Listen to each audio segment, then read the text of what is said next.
Well, greetings and salutations, Series 7 test takers. This is the Series 7 guru coming to you from my studio in fabulous Las Vegas. The best free supplement to your paid study materials is my YouTube channel. But if you don't have a Kaplan Q Bank, I highly recommend that with my Guru 10 discount code at checkout. You can land one for about $60. For that commercial, Kaplan allows me to give you a free look on Kaplan content. We'll help you with any question from any vendor. Just easier if it's Kaplan content like this request. Now, this one's kind of interesting. This request comes from a test taker who already went in the cave to slay the dragon and then was working on their retake and encountered this question from Kaplan and said they had one very, very similar in their actual exam. I know a lot of people say, oh, no vendor has Q banks that reflect the test. Bullshit. Kaplan is noted for having a Q bank that is very reflective of the kind of thing you're going to see on the exam. And here's proof or evidence of that.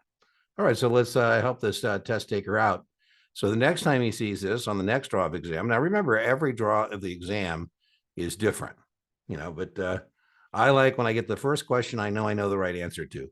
Maybe it's like this test taker, it's a very similar to one of the Kaplan practice questions you worked at in your practice drill and rehearsing. All right, your client has purchased chairs of VACL at several different times. A view of the client's account ledger indicates the following: 100 shares at 50 on February 12th, 100 shares at 52 on April 23rd, 200 shares at 49 on May 12th, and 100 shares at 55 on June 28th. So we have several purchases over several time frames. The client decides to sell 200 shares of VACL on November 14th of the same year when the price of the stock, key point, it's a stock. It's not a mutual fund, it's a stock. And you can't do average cost on a stock. You can only do average cost on a mutual fund. Anyways, tax consequences would be minimized as. But what I'd like to do is I would like to identify the shares that I have the highest cost base on, therefore lowering the tax burden. Now, if I haven't kept good records, the IRS will impose on me FIFO, first shares I bought or first shares I'm selling. And typically, those have a lower cost basis and therefore would result in a higher tax. So as I look for my purchases here on the 200 shares, I say, well, first I'm going to sell the 100 shares at 55 because that's the one I have the highest cost base. So that's the first 100 I'm going to sell at 55. And then I'm looking for the next highest cost base, which is at 52 cost basis. And so I'm going to sell that at 100 shares as well. Why? Because those have the highest cost basis. Let's see. So I got a $200 loss on the 100 shares at 55. I got a $100 gain. So my friends at the IRS are getting nothing from me in this case because I have a loss.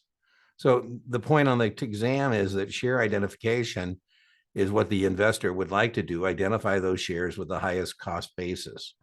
And, again, if you can't do that, then it's going to be FIFO, first in, first out. So the answer to the question is I want to sell 100 shares at 55 on June 28th and 100 shares at 52 on April 23rd, because those are the shares I have the highest cost basis on. All right, I hope you found that helpful. Remember, inch by inch, your exam is a cinch, yard by yard, your Series 7 is hard, and I'll see you for the next explication. This is, backed up. I got a couple more of these for you, so I'll be posting them up shortly.